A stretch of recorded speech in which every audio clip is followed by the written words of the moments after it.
Olá, boa noite a todos. Meu nome é Flávia Fornaciari Doria, eu sou diretora da Associação dos Advogados e hoje eu estou aqui com uma imensa satisfação de nos reunirmos mais essa noite para mais um evento do mês da advocacia. Hoje teremos a Live Experience Visão.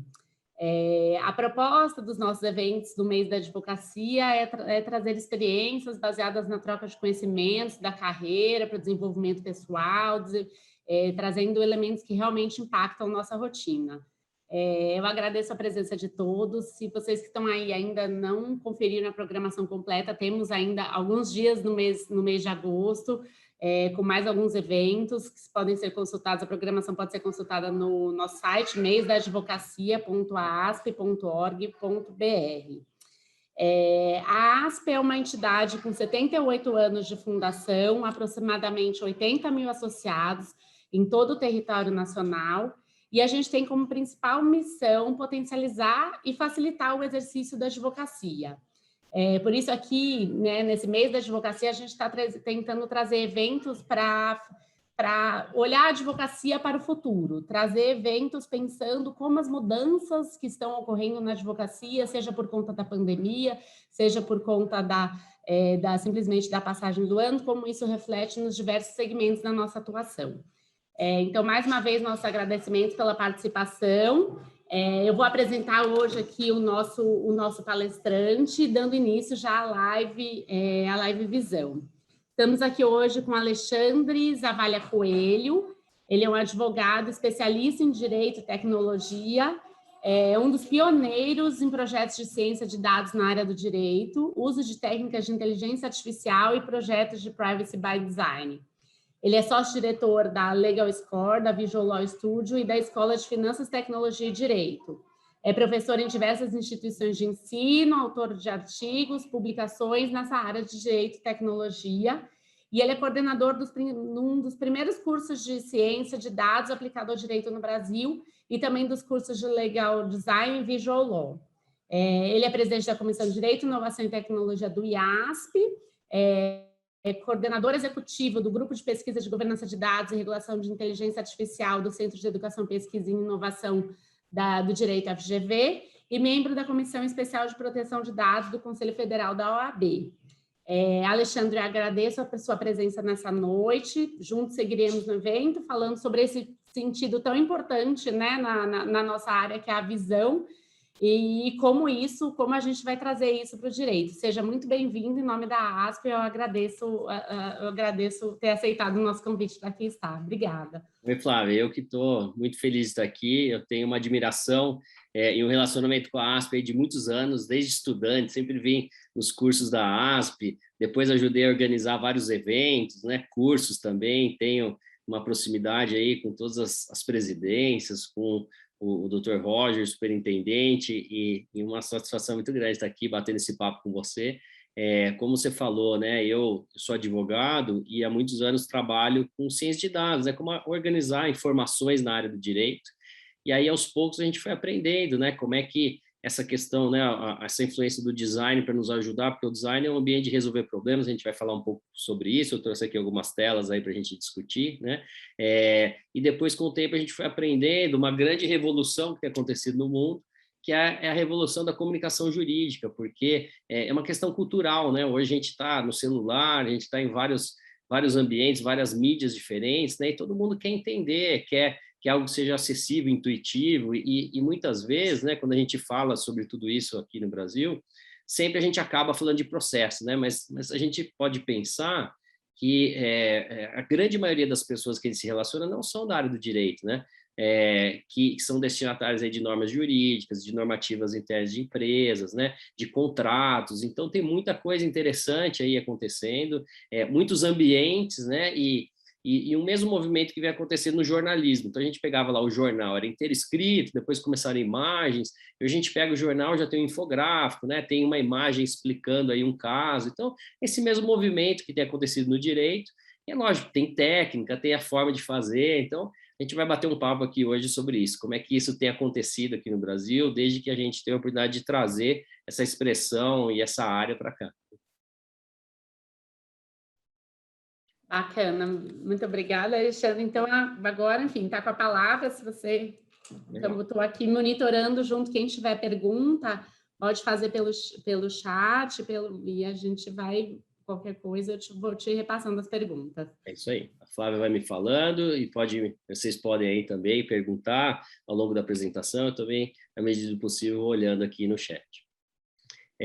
Bom, pessoal, tem uma questão aí muito importante, né, que, assim, normalmente, a gente, quando as pessoas falam de design para a gente, né, sempre está ligado, né, a alguma questão visual. A parte estética, né? Mas, de verdade, o design não é isso. O design é um ambiente de solução de problemas, né? Como é que a gente, primeiro, observa um problema, como é que a gente pensa diferente, né, um problema, e depois, lá na camada final, como é que a gente entrega a informação desse problema, né? Então, a gente tem o design de sistemas, o design de organizações, o design de produtos e serviços, né? E o design da informação, que é o que nós estamos falando aqui, né? Então, o design da informação, ela é uma das camadas do design. Normalmente está lá na camada final dos projetos. E, às vezes, o pessoal, né, acaba, né, confundindo um pouco, falando, legal design... Primeiro, muita gente fala assim, legal design é o design thinking no direito. Não é isso, né? O design thinking é uma metodologia, mas o design, né, é a ciência. E aqui em cima, vocês desculpem estar em inglês, mas esse é um livro, né, que é o Law by Design, da professora lá da Universidade de Stanford, chamada Margaret Hagan, né, que ela fala aqui, ó, Design is about solving problems, quer dizer, é um ambiente de solução de problemas, certo? E aí a gente vai falar um pouco mais sobre isso, vocês vão entender aí na prática. Então, tem vários laboratórios no mundo, né, falando sobre isso, né, como é que a gente integra direito, design e a lei, né? Imagina aqui que tem aí pessoas aí que já, né, ou foram nossos alunos, ou já viram algumas palestras aí, então, esse é um dos laboratórios mais famosos do mundo, né? E aqui, todas essas metodologias, então a gente tem Canvas, Agile, Design Thinking, essas são formas de a gente trabalhar, né, esse passo a passo do design, mas não é o design está acima de todas essas metodologias, né? Esse ambiente de solução de problemas. E aí a gente foi, né, aprendendo ao longo do tempo, e no nosso caso, porque imagina o seguinte, eu tenho um restaurante e preciso desenvolver uma cadeira para esse restaurante. Você tem que ir lá olhar o restaurante, ele é grande, ele é pequeno, olha, tem dia que tem o dobro de pessoas, no outro dia tem metade, então eu preciso de uma cadeira que é empilhável, né? Então não é só a questão da beleza, é a funcionalidade. Então quando a gente está falando de design, né, a gente está resolvendo um problema. Olha, num dia eu quero ter metade das cadeiras e eu não tenho tanto lugar assim para guardar. Então, eu preciso pensar qual é a funcionalidade, ou que tipo de cadeira que é melhor. Então, sempre quando a gente fala de design, a gente tem que observar, né? No nosso caso, os problemas estão sempre, né, na sua grande parte, no papel. É no contrato, no processo judicial, né, são nas provas. Por isso que a gente, né, vem aí da ciência de dados. A ciência de dados, né, inteligência artificial, todas essas coisas que todo mundo fala bastante aí, né, automação, nada mais é do que utilizar ferramentas mais modernas para fazer pesquisa, do mesmo jeito que a gente ia lá na jurisprudência na mão, né? E hoje a gente tem o sistema lá para procurar, cada vez mais são milhares e milhares de informações, então essas tecnologias ajudam. Que nem a gente tem o Google aí, né? Você pesquisa algo e o que a tecnologia melhora cada vez? Te trazendo algo que é mais assertivo, mais próximo daquilo que você quer pesquisar. Então é isso que essa tecnologia tem ajudado a gente, a estruturar a informação, né? Entender melhor os problemas. Por isso que a gente começa aqui o design nessa observação, que no nosso caso está na ciência de dados. E lá na camada final, né, que a gente vai aí para o Visual Law. Então, o que a gente aprendeu ao longo do tempo? Uma metodologia de trabalho. E veja, isso aqui não tem nada a ver com o direito continua direito. Assim, como é que a gente pensa um problema, né, para chegar nessa última camada aí, que é o nosso papo de hoje, que é o Visual Law. Então, olha só. Primeiro, aqui é o primeiro passo, né? Onde que estão as informações que eu preciso? Né? É isso que a gente precisa começar a pensar. Eu tenho um problema, as informações estão aonde? Segundo passo, como é que eu organizo essas informações? Padronizo, coloco tudo, né, num passo a passo, coloco em tópicos. Aí, na terceira camada, como é que eu penso mesmo a solução do meu problema? E na última camada, como é que a gente entrega essa informação? Então, veja, na prática, ninguém está inventando a roda, né? A gente sempre foi lá, como eu disse, buscar lá desde a RT, né, que era um livro, sei lá, onde estão as jurisprudências? Estão lá na RT, então vamos lá buscar na RT, vamos buscar, né, no contrato. Depois, como é que eu junto aí? Quais são as jurisprudências ou as provas que são relevantes, que é essa segunda fase. E aí o terceiro ficava lá quebrando a cabeça, como é que eu resolvo, como é que eu crio o meu argumento. E na camada final, como é que eu vou explicar para o juiz, para outra parte, como é que eu vou convencer as pessoas. Então, a gente sempre fez assim, né? Assim, isso já faz parte da nossa essência. O que a gente ganhou agora? Tecnologia para ajudar a entender onde está a informação e a tratar a informação. A gente ganhou metodologia para a gente aprender a fazer esse passo a passo, né? A gente ganhou a possibilidade hoje de trabalhar com times multidisciplinares. Então, eu trabalho com cientista de dados, estatístico, matemático, jornalista, designer, né? E é super legal, porque todo mundo ajuda aí a trazer uma visão diferente das coisas. E lá na camada final, como é que a gente entrega? É no sistema, é no papel, nós vamos usar imagem, nós vamos usar infográfica, só texto, né? Então, esse aqui que é o famoso legal design. Na verdade, é a influência do design no direito e faz com que a gente tenha esse passo a passo. Todas as outras coisas, né, acabam não sendo os conceitos corretos. E o visual law também não é simplesmente colocar a imagem ou simplificar o direito, não é isso. O visual law é, dentro desse passo a passo de resolver um problema, qual é a melhor forma de comunicar para cada pessoa, para cada destinatário, para cada finalidade. Então, pensa LGPD, né? Aqui na entrada falou aí, seus dados estão resguardados da LGPD, é uma lei nova que todo mundo, né, está aí olhando e acaba interferindo, refletindo na vida de todos nós. Então, pensa, você vai explicar LGPD, né, num processo judicial, você vai discutir lá na Autoridade Nacional de Proteção de Dados, a ANPD, você vai falar com o dono de uma empresa, você vai explicar para o farmacêutico e você vai explicar para o cliente da farmácia. Vocês concordam que é um tipo de material, um tipo de linguagem, né, totalmente diferente, mas o assunto é o mesmo. Então, o visual law, ele está aí. Então, não é simplesmente falar, vamos simplificar o direito. Direito é complexo, direito é técnico. O que o visual law nos ajuda? Qual é a técnica, né? Qual é a forma correta para a gente usar para cada tipo de finalidade. Então, é lógico que numa petição, por exemplo, você não vai fazer um negócio totalmente colorido, tirar a linguagem técnica, não faz o menor sentido, não é isso que é visual law. Agora, você explicar LGPD para o cliente de uma farmácia, que você tem lá um cartaz para colocar ali, você vai colocar as partes mais importantes, um QR Code para entrar aí no documento completo, né? Mais imagens para a pessoa entender o passo a passo. Então, é isso que a gente vai mostrar aqui um pouco para vocês, né? De como é que funciona. Então, vamos colocar isso aqui na prática. Tem um caso bem famoso aí do mercado, o pessoal lá do Mercado Livre, né? Um caso aberto, e é legal, um caso conhecido, né? Mas mais do que o caso em si, é para vocês entenderem o conceito, né? Então, olha lá, lembra que a primeira fase, onde estão as informações, né? Onde estão as informações dos processos que vêm contra o Mercado Livre? Estão lá nos processos. Então, eles foram lá e começaram a achar os processos, começaram a estruturar, que é aquela camada 2 ali daquela lâmpada que nós mostramos, certo? Começaram a estruturar e viram o seguinte, olha, em média, as pessoas, 40% das pessoas entram na justiça contra o Mercado Livre sem falar com eles. E aí eles falando, poxa, e nós somos intermediários, né? Na verdade, a discussão é quem comprou com quem vendeu, mas a gente acaba figurando aí em todos esses processos. Então, se a gente identificou esse problema, por isso que, veja só, olha a medicina, o médico, antes de decidir, ele não pede para a gente fazer o exame.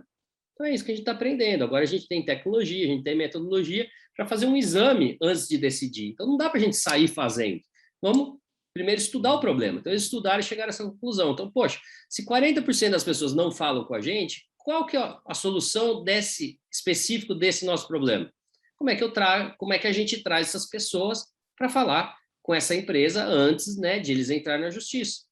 E aí, na camada final, então, primeiro eles vão pensar, então, beleza, como é que a gente traz as pessoas para cá?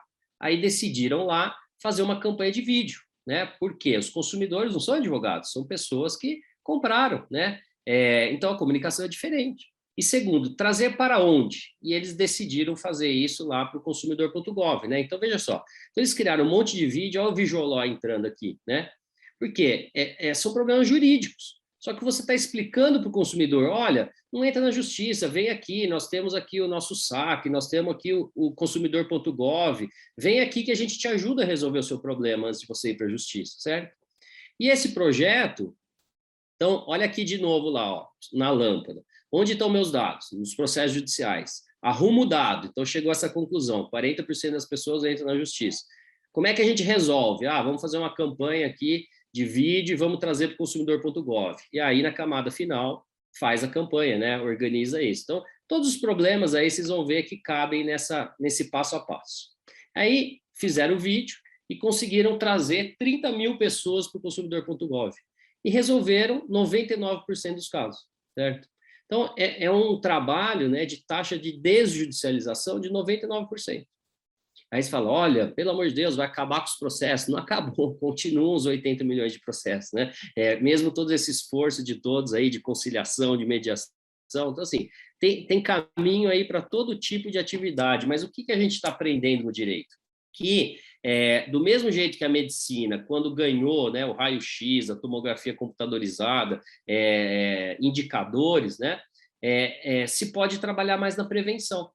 Então, essa tecnologia, né, tem nos ajudado muito a entender os problemas, a trabalhar mais na prevenção, e tem muito campo de trabalho, muita gente também querendo pagar honorários aí para esse tipo de trabalho, né? Como eu disse, são novas oportunidades. Tem o pessoal do contencioso, tem o pessoal de contratos, e tem agora, né, um trabalho consultivo que a gente entender melhor os problemas e ver, poxa, como é que a gente muda um processo interno, né? Como é que a gente muda uma forma de abordagem para trazer as pessoas antes de elas irem para a justiça. Então, tudo isso tem acontecido, né? E estão inseridos nesse universo. Então, veja, o design também, assim, qual era o problema? O processo judicial, né, era manual, vai para a mesa do juiz, primeiro vai fazer a carta de citação, depois volta conclusos, depois da contestação. Então, o processo lá, né, ele não tinha um tempo, você não tinha uma visibilidade. Então, o que é o processo judicial eletrônico, né? Além de digitalizar tudo dentro de um ambiente, ele permitiu organizar as tarefas, né? Nós pegamos lá o Código de Processo Civil,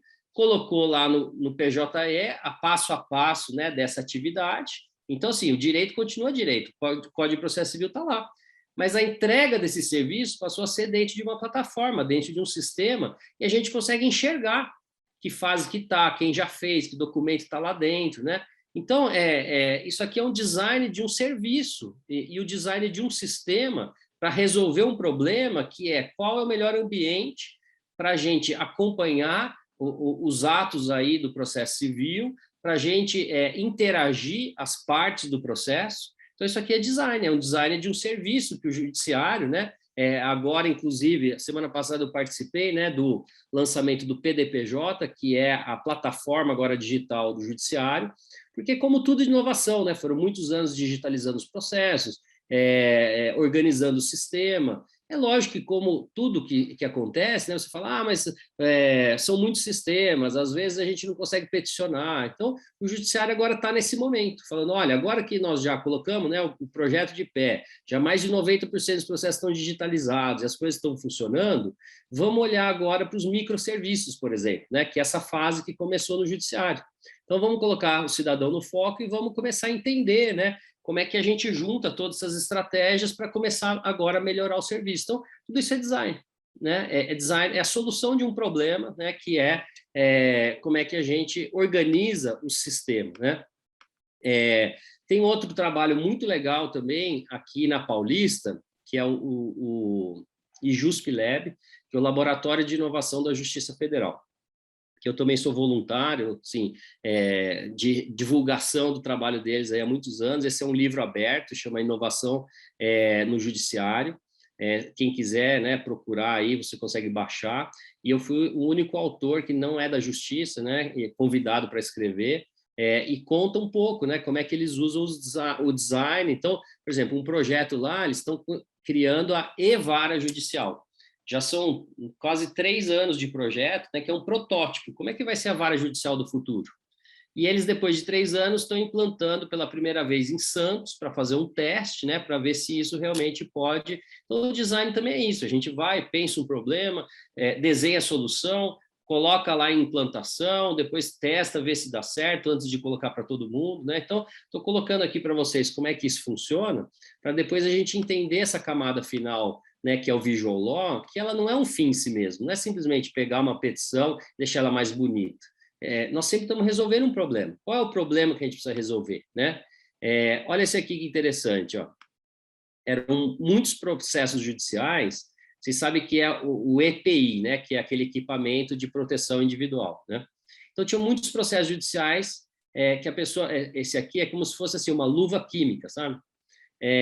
E aí a pessoa ganhava, né, esse bastonete aí acabava no meio do mês, aí não provava se usou ou não usou. Então, veja, qual que era o problema? Isso gerava milhares de processos judiciais, né, e causava muitos prejuízos aí para a empresa, porque ela não tinha como provar que a pessoa usou, entendeu? Então, veja, nós fomos lá e observamos o problema. Ó, o problema é esse. Aí vamos pensar, como é que a gente soluciona isso? Olha só como solucionou um problema jurídico. Criaram aqui um sisteminha, que a pessoa vai com o crachá dela lá, coloca o crachá, e aí sai exatamente, né, a quantidade necessária para aquele dia. E aí você tem aqui do ladinho, ó, tá vendo? Todos os relatórios. Quem usou, quem não usou o dia. Então, no dia de um processo judicial, você tem a prova, né, que realmente a pessoa usou, e se ela não usou, foi ela que não foi lá colocar, né? Então, veja, como é que a gente ajuda a solucionar os problemas jurídicos de uma forma diferente do que a gente está acostumado, né? E até prevenir, porque aí as pessoas nem entram mais na justiça por isso, porque sabem que agora esse assunto se organizou, né? Mas onde que começou essa solução? Lá na observação, né? Então, e é por isso que... E aí você pensa, como é que você mostra para o juiz? Você mostra dentro de um gráfico, né? Quem foi, quem não foi, né? E aqui a gente começa a pensar, né, as formas de representar para as pessoas, né, os problemas. Então, esse é um trabalho muito legal também lá do Ministério Público do Rio de Janeiro. Eu já vou contar vários casos aqui também do setor privado, estou contando alguns do setor público para vocês entenderem que é um movimento que tem acontecido, né, muito forte em todos os ambientes, né? Então, veja só, o Ministério Público do Rio de Janeiro tem agora lá esse radar do MP, né?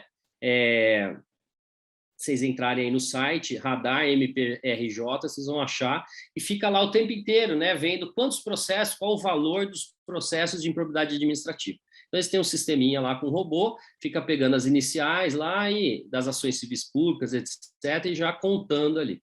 Mas veja, a população olha e fala, 630 milhões, poxa, é dinheiro para caramba, mas o que isso representa? Olha que legal que o Ministério Público fez. E veja, é uma coisa simples aqui, não tem grandes gráficos, imagens. O que eles fizeram? Aqui embaixo, eles fizeram uma forma de representar o que significa isso. Olha, significa 315 escolas, significa não sei quantas mil ambulâncias. Então, veja, o que você está fazendo aqui? Representando uma informação, né, um problema jurídico, uma quantidade, né, de dinheiro envolvido nas ações, de uma maneira que as pessoas conseguem entender melhor, concorda? Por isso que nós estamos dizendo aqui, nós não estamos... essas técnicas de visual law, elas não mudam o conteúdo do direito, né? Elas mudam a forma como a gente explica os problemas, a repercussão, o tamanho, né, dos problemas para as pessoas, né? Aqui, por exemplo, eu trabalho muito, né, como vocês viram aí também, em projetos aí de LGPD e de Privacy by Design, né, ajudando a criar sistemas mesmo, sabe? E aí, que essa parte do design de sistemas, que eu trabalho muito com isso. Então, veja só, é lógico que tem muita gente ainda fazendo, né, porque é um processo contínuo, os relatórios na mão, né, os questionários e tudo mais, mas é muito difícil, empresas médias e grandes, a gente conseguir monitorar todos os dados. Então, a gente usa robô, né, para fazer essas correlações, quantos sistemas estão, etc., que dado que tem das pessoas, o telefone, CPF, onde estão, né, quantos por cento. Então, veja, qual que é a forma de a gente explicar isso?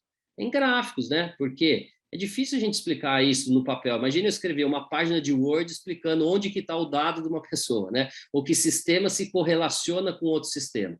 Não tem nessa parte. Lógico que para eu explicar a lei, para eu explicar a base legal, tudo bem. Mas para eu explicar como é que isso está acontecendo de verdade dentro de uma empresa, então, como é que você explica para um juiz, na hora do processo judicial, que você está cumprindo a lei e que você está resguardando os dados, que você tem a base legal correta? Você tem que gerar, né, gráficos e informações dessa maneira, certo?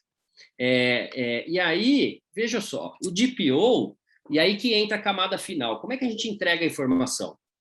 O DPO, né, que é o encarregado, ele quer ver tudo isso, ó, onde que está, qual é o risco, que dado que tem. Agora, e o CEO, que é o presidente da empresa, ele quer enxergar como? Ele quer enxergar assim, concorda? Olha, eu só quero saber se a gente está adequado ou não e quantos por cento do projeto a gente já fez. Então, veja que a forma de explicar um problema para cada tipo de pessoa é diferente, conforme o seu interesse, conforme sua profundidade, né? Conforme, né, aquilo que você quer efetivamente passar para as pessoas, né? Então, a partir disso, começou um movimento mundial chamado Visual Law, que está dentro dessa disciplina que é o Legal Design. Então, design, lembrem, né, é o ambiente de resolução de problemas, com aquelas etapas. E na camada final que tem essa etapa de como é que a gente entrega a informação. E aí que é o Visual Law. Então, se uma pessoa simplesmente pegar um documento e colocar, né, um ícone, uma coisa, isso aí é design gráfico, não é Visual Law. Visual Law, nós estamos resolvendo um problema. A gente tem que entender o problema, entender o que a gente vai comunicar e para quem e como fazer isso, certo? Então, a gente já tem, né, em faculdades famosas e mundiais, Yale, Stanford, etc., uma área. Por quê? Porque tem ciência por trás e porque o ambiente jurídico está entendendo que isso gera muito resultado, que isso é importante, né? Você tomar esse cuidado na forma de comunicar, né? Então, tem vídeo, tem infográfico, tem muita coisa. Inclusive, aqui na Universidade de Stanford tem uma livraria, né? Assim, uma biblioteca com muitos projetos aí lá de tribunais, de escritório de advocacia, né? Então, sempre a gente tem que fazer esse exercício na hora de terminar o nosso projeto, de quem é essa persona, quem é a pessoa, com quem eu vou me comunicar. É com o cliente da farmácia, é com o farmacêutico, né? É com o dono da empresa, é com o juiz. Então, a gente sempre tem que pensar quem é a pessoa que é o destinatário, né, desse meu trabalho, e é isso que vai nortear até que ponto a gente pode ir, o quanto a gente pode usar de imagem, o quanto a gente pode usar desses recursos de forma adequada, né, com o ambiente e a finalidade. Então, assim, esse é um caso que ficou muito famoso, né, no mundo inteiro, é um dos grandes ícones aí desse movimento. Então, pessoal, eu estou olhando aqui no chat, viu? Fica à vontade aí, que se vocês quiserem comentar, fazer alguma pergunta, manda aí que eu estou vendo aqui. Espero que vocês estejam gostando aí, essa primeira parte aí são os conceitos, agora eu vou mostrar os projetos mesmo para vocês entenderem, né? Então, esse aqui foi um dos mais famosos do mundo, que uma regra jurídica do vendedor, o ambulante de rua lá de Nova York. Então, muitas vezes é um imigrante, às vezes não sabe falar inglês, né? Então, assim, imagina você dar um documento de 50 páginas em Word, escrito no nosso juridiquês. Qual é a efetividade dessa comunicação? Muito pequena, concorda? Agora, imagina que você, além, né, de ter o documento, você cria, né, um material que diz, olha, você tem que ter cadastro e você vai ser fiscalizado, certo? Você não pode, né, colocar uma caixa fora da sua mesa, que tem que ser padronizada nesse tamanho aqui. Vocês concordam que isso aqui é uma regra jurídica? E que é muito mais fácil dessa pessoa cumprir essa regra jurídica dessa maneira? E veja, e nós nem estamos falando também que vai substituir o texto, não é isso, qual é a finalidade? A regra está lá, ela continua, ela tem a escrita também, mas para essa finalidade, que é deixar claro para esse ambulante, né? Isso aqui, ó, tô falando, ó, é fácil dos analfabetos entenderem. Então, por quê? Quando a gente está falando de visual law, nós estamos falando de acesso à justiça. Acesso à justiça não é acesso ao judiciário, é acesso ao seu direito. Então, se essa persona, então nós não estamos nem falando aqui o analfabeto, mas pode ser um imigrante que chegou lá e não entende nada de inglês mesmo, né? Certo? Ele é analfabeto naquela língua. Então, você está trazendo, né, o acesso à justiça, o acesso ao direito, né, para essa pessoa. Aqui, ó, contexto dos refugiados, eu vou mostrar aí, tem vários trabalhos aí sobre isso, Maria Eduarda. Obrigado pela colaboração aí, pelo papo. Então, aqui, olha só, é uma história em quadrinhos para falar para o preso, isso aqui é um documento de um tribunal americano, para falar para o preso qual é o direito dele de falar com o advogado, certo? Então, volto a dizer, isso aqui não substitui a norma que está lá, que continua, né, à disposição e tal, mas é uma forma mais fácil, mais didática de explicar o direito desse preso, né? Esse é um outro caso que ficou também muito famoso, que era uma empresa de maquiagem, né, mundial. Quem fez esse caso aqui foi a Mira, que é da Finlândia. que é uma professora, nossa amiga também, nós já tivemos juntos várias vezes, é um dos primeiros casos do mundo, né? Que o contrato de uma influenciadora digital. Então, veja, essa influenciadora digital, olha lá a persona, né? Quem que é? Ela não tem Word, ela não tem nem e-mail. Então, a empresa falou, poxa, não dá para eu entregar esse contrato aqui para ela. Para o advogado dele eu posso, mas veja, se ela falar amanhã mal da empresa, ou se ela falar alguma coisa, né, que não é adequado na rede social, ela acaba com a marca. Então, quem tem que entender o contrato é ela. E aí esse contrato passou a ser uma jornada. Veio num ambiente, né, que ela recebeu um link, e tem lá, olha, você pode fazer isso, aquilo, sua obrigação é essa, sua responsabilidade é aquela. Então, isso não está substituindo o contrato, mas é uma forma de ela entender o que ela pode e o que ela não pode fazer, né? Então, por isso nós estamos falando, né, de efetividade, né? Então, olha esse aqui que legal, ó. É um caso de qual é o direito das pessoas que sofreram danos por desastres naturais, né? Então, os Estados Unidos lá tem ali furacões e terremotos, etc., né? Então, olha o design aqui, como é que é, ó.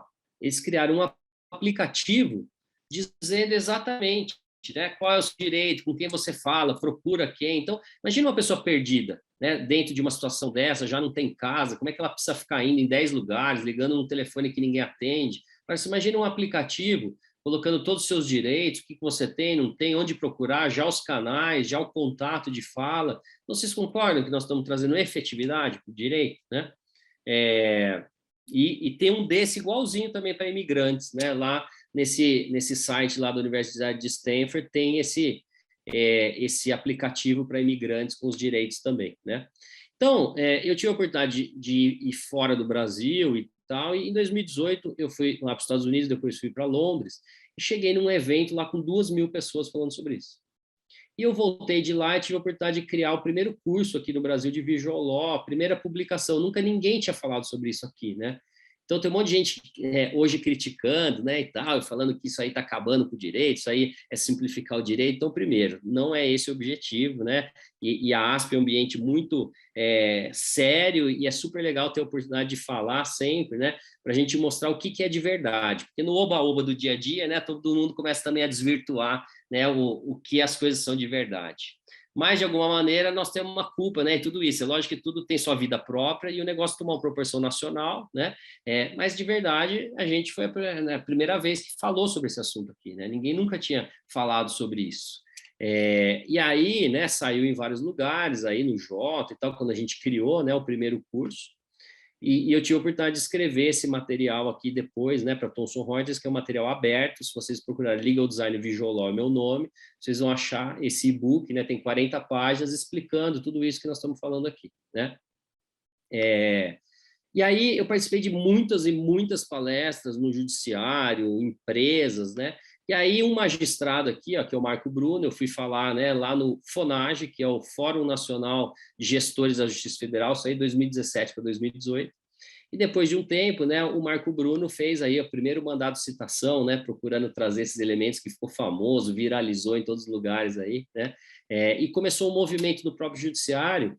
Então, a partir daquele documento que eu mostrei para vocês, né, o CNJ soltou uma normativa incentivando o uso de Visual Law no judiciário, inclusive acatando essa nossa conceituação que a gente trouxe para o Brasil. Ó, Legal Design, o Visual Law é uma sub-área do Legal Design, quer dizer, essa camada final, né, desse processo de a gente resolver problemas. E o presidente do Supremo, ministro Fux, inclusive, falou publicamente, até lá na sessão. Então, há um movimento muito grande no judiciário, a gente dá muito curso, né, no judiciário, faz nesses 2, 3 anos. Aqui, ó, o Tribunal de Justiça do Rio Grande do Sul, né, sempre muito preocupado, né, em fazer as coisas aí da maneira correta, né, com vamos dizer, profundidade também científica. Então, soltou um monte de normativa usando o nosso texto como base. Então, tem sido um trabalho muito legal, né, assim, um reconhecimento dessa forma, né, como a gente tem tratado o tema, né. Aí tem um livro aqui para quem se interessar do Bernardo, que eu também fiz o prefácio. O Bernardo tem um grupo de estudos chamado Visual Law, né, o Bernardo e a Ingrid, e eles fizeram uma pesquisa com os magistrados. Olha só que interessante, essa pesquisa também é aberta, procura Visual Law, só que aí não é Visual Law, é só com U. Visual Law, vocês vão ter acesso a essa pesquisa. Então, olha só, o que os magistrados estão olhando. Então, veja, os magistrados são os destinatários do nosso trabalho como advogados, correto? olha o que eles falam, ó, que as petições são longas, prolixas, tem um número excessivo de páginas, né? Tem transcrição excessiva de jurisprudência, má formatação da peça, né? Etc. Então, assim, o que o judiciário está falando para a gente? Olha, não dá mais para ter petição de 70, 80 páginas, com um monte de cópia de tudo, né? Nós temos 80 milhões de processos. A gente precisa ter as coisas mais objetivas, né? Então, assim, você vai falar de responsabilidade civil, você tem que falar do dolo ou da culpa, do nexo causal ou do dano. O resto que você falar fora disso não é relevante para esse processo, certo? E não adianta colar 20 páginas de jurisprudência, que o magistrado já conhece a jurisprudência, escolhe uma, duas, né? Então, assim, há um movimento também de deixar as coisas mais objetivas, mas sem perder a tecnicidade, no caso dos processos judiciais. E aqui mostra, né, o quanto os magistrados já estão abertos, né, a esse conteúdo. Olha lá aqui, ó, a Simara falando que participa do grupo do Bernardo, né? Tem muita gente, é um grupo muito legal. Então, aqui, ó, os juízes já falando, ó, facilita desde com moderação. Então, não adianta também numa petição colocar, né, 1000 cores, 1000, né, ícones, não é isso, né? Assim, com muito cuidado, com a forma correta de fazer, né? Então, aqui, ó, QR Code, vídeo, né, elemento visual, fluxograma, gráfico. Então, é uma pesquisa muito legal, né? Olha lá, minha esposa é juíza aqui, o Marcos, e disse exatamente isso ao ver a pesquisa. Então, é isso. Então veja, né? Por que tudo isso ganhou essa relevância nacional? Porque é um movimento cultural. As pessoas não aguentam mais esse texto de 80 páginas de cópia. A gente tem que ser mais conciso, mas sem perder a tecnicidade. A gente tem que começar, que nem o jornalismo, a usar esses elementos, mas os próximos magistrados estão falando assim, com moderação, né, da maneira correta para cada finalidade. Então, veja só, o que a gente tem aqui, ó, né? Um emissor, que somos nós, no caso, a nossa mensagem e o receptor. Então, como é que eu faço essa pessoa entender minha mensagem? E como é que a gente usa, então, essas técnicas, né, para nos ajudar a achar, né, esse meio do caminho aqui, que olha lá, a Sociedade Maria Eduarda aqui, procurando praticidade, né, mas o direito está apenas se adaptando, é isso. E a gente tem que tomar cuidado, né, Maria Eduarda? Estou dizendo aqui, nós temos que estudar, tem que ter a técnica, né, tem que ter as pessoas certas. Então, olha esse trabalho aqui do Pedro Mourão, né, e do time ali do Ministério Público do Rio de Janeiro, que lá tem um laboratório também muito legal. Então, essa aqui é uma ação civil pública do metrô, de 1000 e tantas páginas. E olha o que eles fizeram aqui, uma cronologia de todos os contratos, qual é cada contrato, e a magistrada publicamente já falou várias vezes que essa página aqui foi essencial para ela decidir o processo, porque em 1000 páginas é isso aqui que fez ela entender. Então, veja, não tem nada a ver com os argumentos, com os pedidos, tudo está lá. Mas o que trouxe isso aqui? Uma forma fácil de entender o caminho, né, desse problema. Entender todos os aditivos, onde está se falando que tem superfaturamento ou não, certo? Aqui, olha o Nubank, que legal essa campanha. Veja, veio do jurídico. O jurídico criou uma campanha falando asterisco não. Falou, olha, aqui a gente não engana ninguém. Aqui não tem letra pequena. Aqui a gente deixa tudo aberto, né? Então, veja, veio do jurídico. Olha como é diferente, né? Um movimento de transparência também, né? Para a sociedade, para os seus clientes, como isso agrega valor a essa marca, por exemplo, né? Então, a partir disso, né, dessas primeiras experiências, a gente criou a Vila, que foi o primeiro estúdio, né? É uma startup, agora já quase não é uma startup mais, já tem 2 anos e meio quase, né? Tem mais de 400 projetos para grandes empresas, vou mostrar aqui alguns para vocês aqui. E aí, assim, é um estúdio de design de documentos jurídicos. Então, veja, obviamente que a Vila não faz o conteúdo vem do advogado, vem da empresa, vem do departamento jurídico, né? O que ela faz? Ela se especializou em organizar, né? Ajudar a organizar essa informação jurídica dentro de documentos, né? De uma maneira correta. Por quê? Porque o designer tem uma técnica que nós advogados também não temos, né? Então, como é que a gente...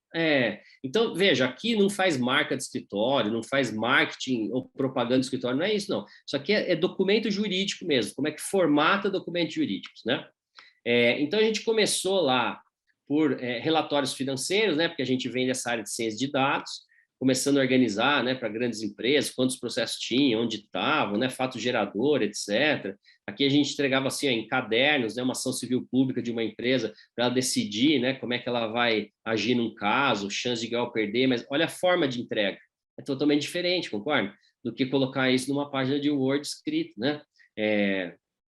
Isso aqui era um conselho de uma grande empresa, precisava discutir isso, né? Então, políticas internas. Então, olha aqui outros documentos. Como eu disse, todo mundo sempre fala de processo judicial, mas tem milhares de documentos jurídicos, né, que não são relacionados a processos judiciais. Então, esse aqui também é uma grande empresa que a gente fez, né, a política de procurações. Quem pode usar, quem não pode, como acontece. Olha como era o documento antes e olha como ele ficou. Vocês concordam? Que é totalmente diferente a apresentação. Veja, qual era o público aqui? Não era um público necessariamente do direito. Eram gestores, né? Pessoas que no dia a dia têm que assinar essas procurações e é uma confusão, né, de informação. Outro trabalho muito legal que a gente fez foi esse aqui, para uma grande empresa de combustíveis, né? Então, veja, por que ele é mais colorido? Por que ele pode ter bonequinhos e tal? Primeiro que a gente sempre olha qual é a comunicação da empresa, qual é a marca, quais são as cores que elas já utilizam, né? E nesse caso aqui, veja só, um documento interno para uso de Facebook, de redes internas, o que você pode fazer, o que você não pode, né? Então, é óbvio que esse documento, esse tipo de documento, esse tipo de destinatário, por isso que a gente tem que ver o destinatário, ele permite, né, a gente fazer assim. Um processo judicial já é diferente, né? Por isso que a gente tem que ter a técnica adequada para cada tipo de documento, para cada tipo de pessoa. Então, olha como era e olha como ficou. Vocês concordam que é uma apresentação totalmente diferente, né? E aí, então, são vários documentos, né? Aqui também, né? São normas internas aqui, né? De uma empresa, né? Que também a gente organizou de uma forma totalmente diferente, né? Depois a gente tem aqui sim, né? Algumas petições. Então, veja, a gente trabalha muito num conceito de one page, que é trazer um resumo, né? Então, esse aqui é um processo de cartão de crédito para um grande banco, né, que a gente fez. Então, você tem, né, um resumo do caso, um resumo da tese, né? Mas o restante da petição continua igual. Mas olha que engraçado, né, para a gente bater um papo aqui, aí vocês falam no chat se vocês não concordam ou não, que a gente sempre faz coisas do jeito que ensinaram para a gente, né, e muitas vezes sem pensar. Então, veja, quando a gente quer destacar alguma coisa numa petição, como é que a gente destaca? Colocando pequenininho. Olha só a nossa cabeça de advogado a vida inteira. Vocês concordam que a vida inteira a gente fez isso? E o que a designer vem e fala para a gente, que estuda neurociência, que estuda semiótica, fala o seguinte, olha, gente, não é isso, você quer destacar, você tem que fazer assim, ó. E se você quer destacar muito, você deixa um espaço em branco do lado, porque aí o seu olho é puxado para ali.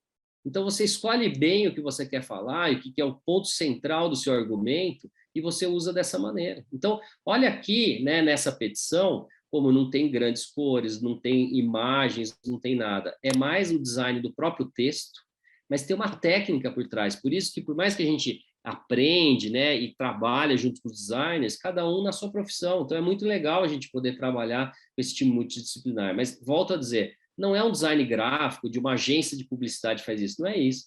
Esse pessoal que a gente trabalha já são 3, 4 anos trabalhando só com problemas jurídicos, então eles já entendem, a gente já tem um meio do caminho aí dos dois lados, né? Um entende um pouco o lado do outro e tem saído trabalhos muito legais, né?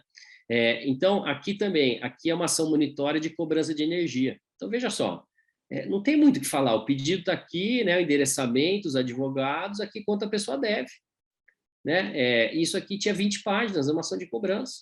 Então, olha como é que era o documento nessa ação monitória, como ela passou a ser. Ela tem todos os requisitos legais, né? Mas por quê? É uma ação mais simples aqui, né? De cobrança, que você está cobrando em cima de um gasto de energia não pago, certo? Não tem mais o que você falar fora isso, né? Você tem aqui toda a pretensão, o pedido, tudo certinho, né? Os advogados assinando e tudo mais, né? Esse aqui é um caso interessante, que é de terceirização, né? A pessoa pediu o vínculo. Então, veja, como é que a gente faz isso aqui? Tem que olhar o processo, a pessoa está pedindo o vínculo por causa da subordinação, porque ela tem um monte de e-mail, WhatsApp pedindo para ela ir em todos os lugares e tal, né?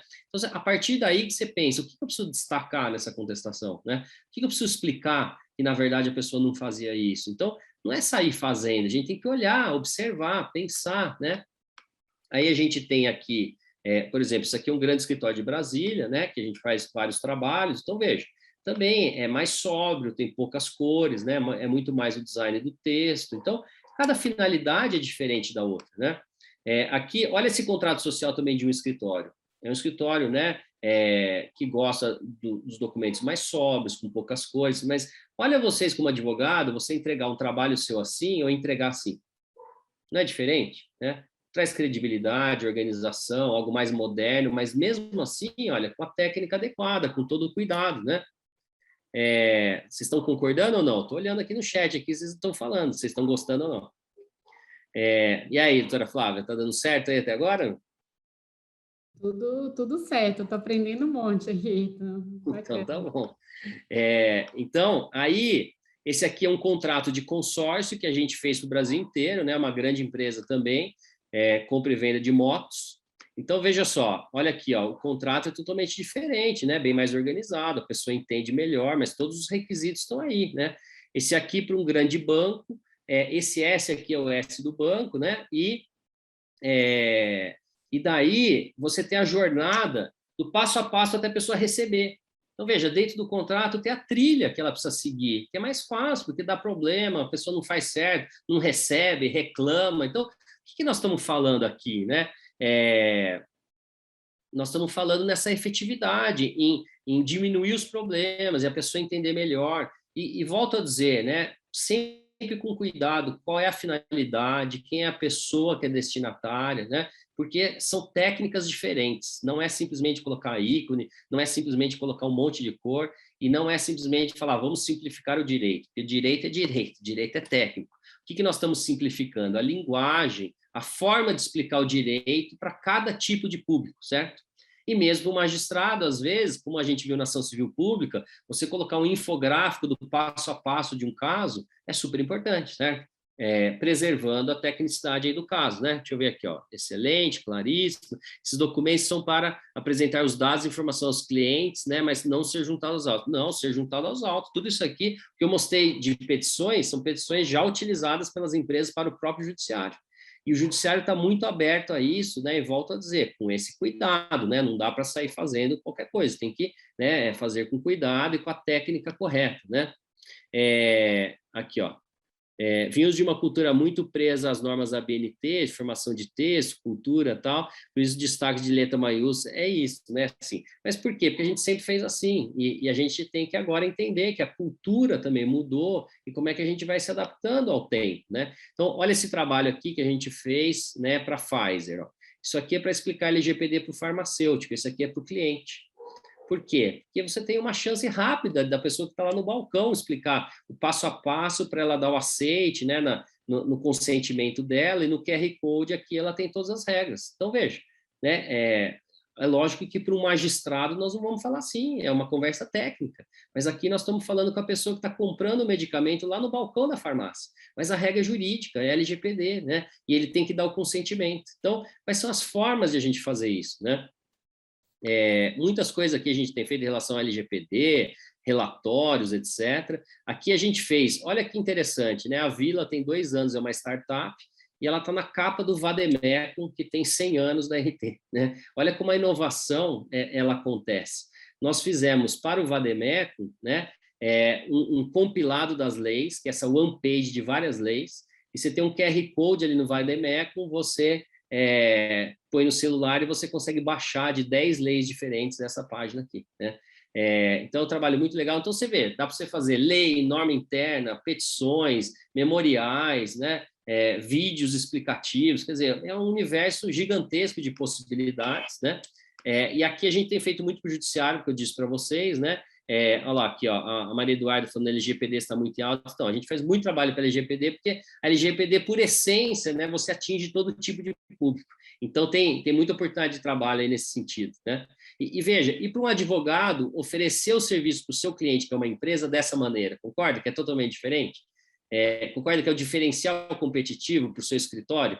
Falar, olha, eu vou explicar para o seu cliente de uma forma que ele vai entender e não vai querer entrar na justiça contra você, né? Além de te ajudar a adequação correta, a base legal, nós vamos explicar de uma forma legal aí para o seu cliente, né? Entender e fidelizar, entender que você tem um cuidado com ele, né? Então, aqui para o judiciário, a gente tem feito muitos documentos, né? Aqui uma síntese de uma sentença, audiência virtual, né? Aqui é um trabalho que a gente fez no Tribunal de Justiça do Rio Grande do Sul, que é o Judiciário, o Justiça Multiportas. Olha que legal. Era um monte de documento solto, né? um monte de texto. Então, aqui é o contato direto do cidadão com o judiciário. Né? Ó, infância e juventude, violência doméstica, conciliação, juizado especial. Quais são os canais que ele pode chegar direto no judiciário? Né? Aqui para o Supremo, né, a gente está fazendo lá um estudo de modelo aí de voto, né, é um trabalho interessante. Tribunal de Justiça do Distrito Federal, perguntas e respostas aí para o cidadão também, de juizados especiais. Então, veja, um documento aqui organizado, com poucas cores, né, no estilo do tribunal, né. Aqui a gente fez para o TRF3 aqui também, ó, um guia da audiência virtual, ó, passo a passo para a pessoa que recebe. Hoje ela recebe um texto, né? É totalmente diferente. Aqui o mandado de citação e penhora, quais são os prazos, a forma de pagamento, né? Então, esses modelos a gente fez aí junto com o JustiLab, a Vila junto com o JustiLab, e são documentos que vão ser utilizados pelo próprio tribunal, né? Então, olha a amplitude do trabalho, né? Como tem sido muito legal isso que a gente tem feito, né? Assim, tem sido uma oportunidade muito interessante.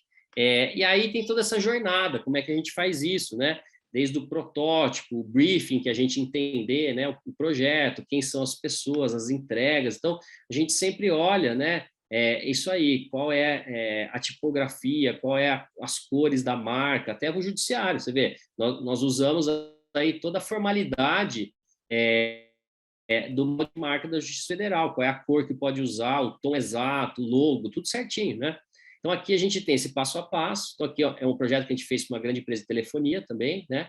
Então, você vê, ó, você olha todas as cores, a forma de comunicação, né? Como é que você transfere isso aí para as petições, né? Como é que você usa a marca, o layout, né? Como é que você introduz essa narrativa. Então, isso aqui é técnica design, nós não sabemos fazer isso, né? A gente tem que sentar numa mesa aí com eles, a gente vai explicando nossa parte, né? E vai construindo esses materiais. E é óbvio que tudo isso vem em Word, né? Porque não dá para você fazer isso toda vez, né? Você cria aí esses templates para você poder usar no dia a dia, né?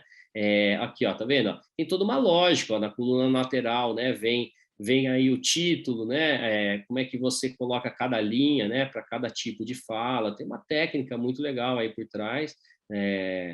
Como é que você usa, né? Essa imagem para explicar o passo a passo aí de um contrato, né? Ou de um problema. E esse aqui nós temos hoje de manhã.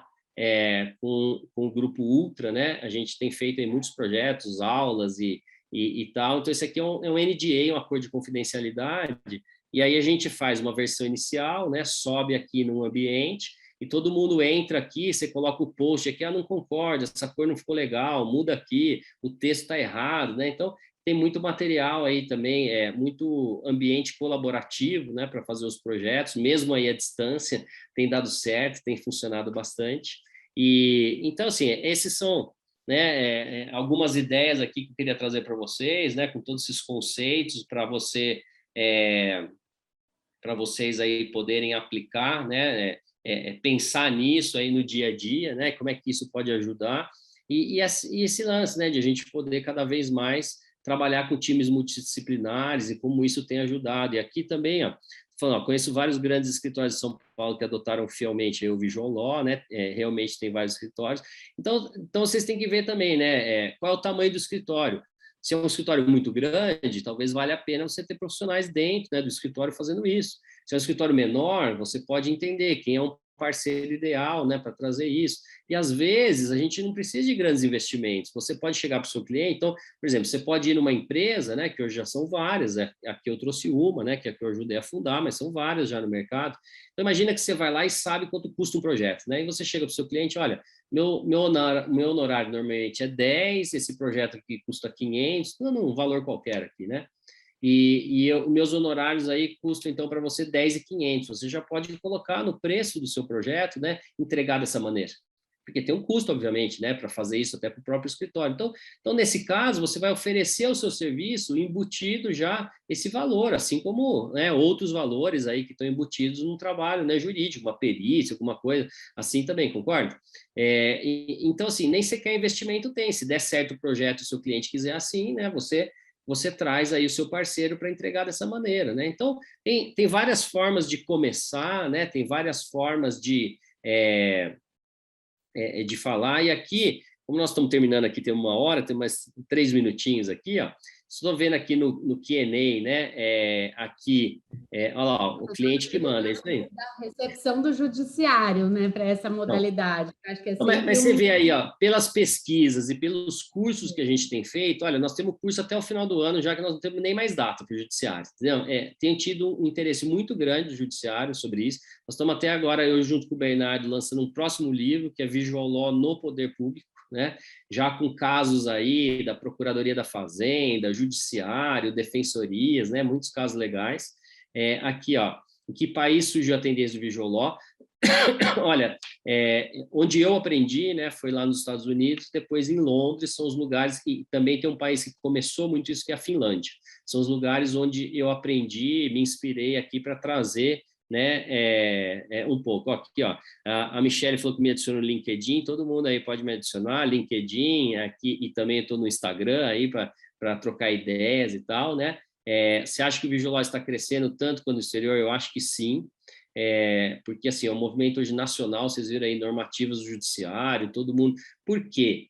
Não é porque o Visual Law é o máximo, não é porque é uma questão cultural, é uma necessidade que a gente tem de explicar as coisas de uma maneira, né, mais fácil de entender. Então, assim, isso mostra também que inovação nem sempre está ligada à tecnologia, que a inovação da comunicação jurídica, né, está ligado a essa inserção, né, de elementos visuais e tal, mas, né, a gente tem que, como eu disse, né, entender que não é simplesmente deixar os documentos mais bonitos, colocar ali infográfico, nem nada disso, né? Mas a gente está resolvendo um problema. Qual é o problema? O que as pessoas precisam entender? Quem são as pessoas que eu preciso explicar, né? Então a gente tem que tomar todos esses cuidados aí, né? E aqui, ó, Frederico perguntou como o TJSP está encarando isso. A segunda fase agora da pesquisa do Visual Law é na Justiça Estadual, a primeira foi Justiça Federal. Pelos resultados parciais também está saindo na mesma linha aí, né?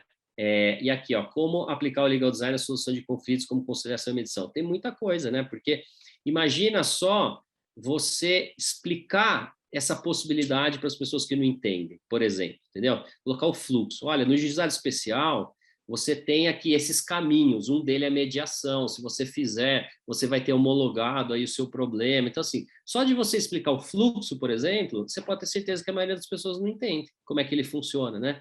Então, tem um campo muito grande aí de trabalho, né, para a gente explicar o direito para as pessoas que não são do direito, e dentro do nosso dia a dia de contrato, de processos judiciais, a gente tem muita coisa legal aí para inserir, né, com as técnicas certas e esses cuidados aí para trazer, né, um olhar de entendimento mais fácil aí, e que pode trazer essa efetividade também para o nosso relacionamento com magistrados, com a outra parte, né, e para tudo isso que nós estamos falando.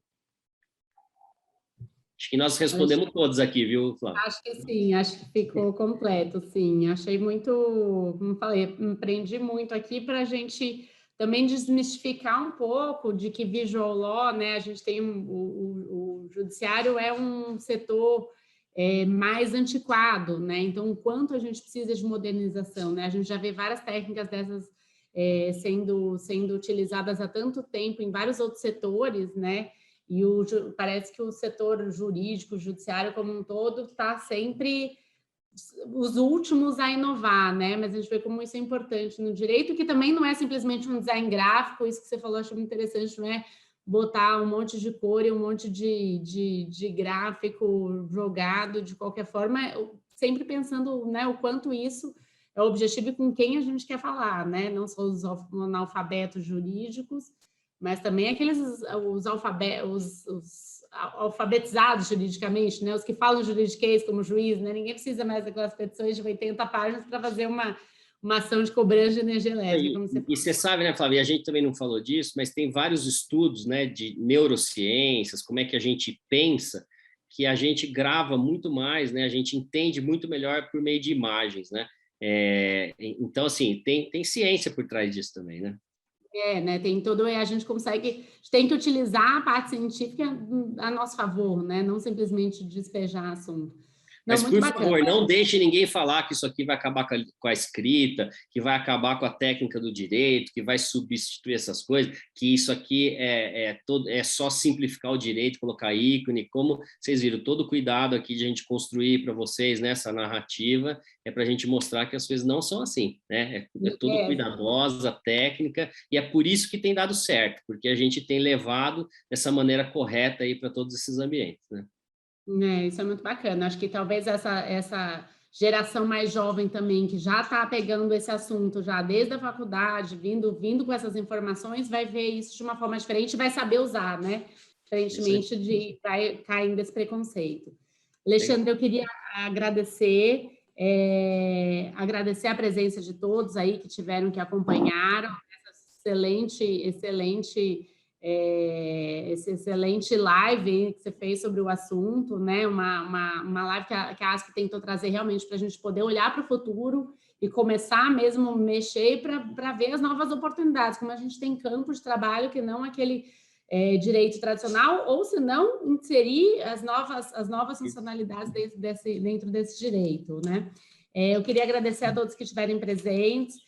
A gente teve um videozinho aí no começo dessa live sobre o nosso censo da ASP, quem puder participar e preencher, enfim, demora 2 minutos para fazer lá, ou preencher o nosso censo, que é importante também para a gente poder trazer, né, saber quem são nossos associados, para a gente trazer inovação, para a gente trazer exatamente o que a gente precisa, né, o que os advogados, nossos associados querem ter aqui.